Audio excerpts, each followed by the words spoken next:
Chers amis de Robin, bonjour et bienvenue chez moi.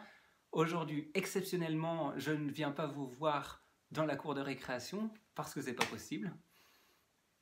Et si je vous invite chez moi, ce n'est pas juste parce que j'ai envie de vous faire coucou, juste pour vous montrer mon appartement même s'il est beau, et ce n'est pas non plus juste parce que vous me manquez beaucoup, même si c'est vrai, vous me manquez beaucoup.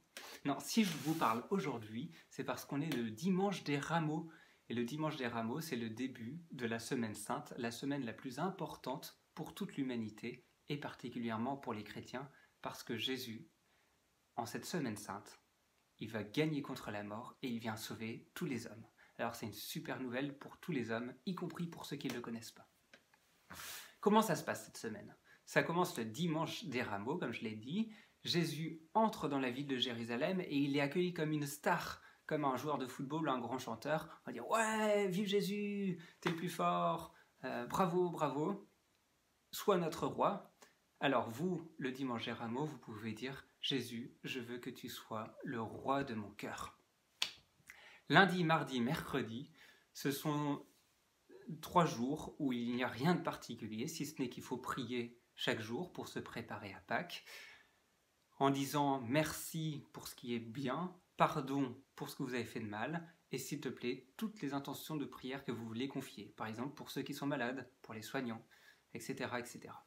Et puis, vous pouvez aussi faire plus d'efforts que d'habitude. Vous vous souvenez, au début du carême, avec Eric, on vous a parlé de la médaille de l'Olympus, que vous devez décorer avec tous vos efforts.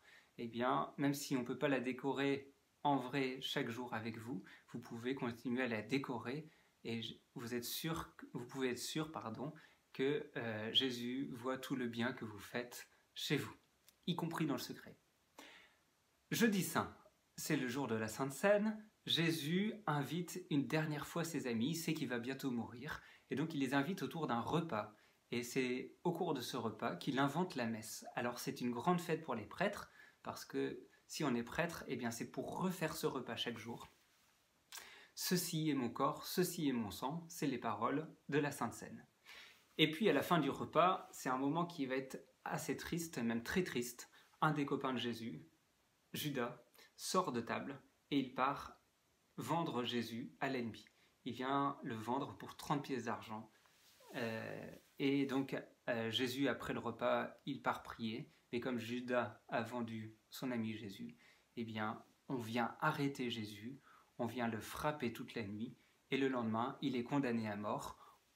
On le cloue sur la croix et il meurt. Mais juste avant de mourir, la bonne nouvelle, c'est que Jésus dit « Père, pardonne-leur parce qu'ils ne savent pas ce qu'ils font ». La bonne nouvelle, c'est que Jésus, juste avant de mourir, eh bien, au lieu de penser à ses petites souffrances, il a pensé à chacun d'entre vous, à moi et à vous.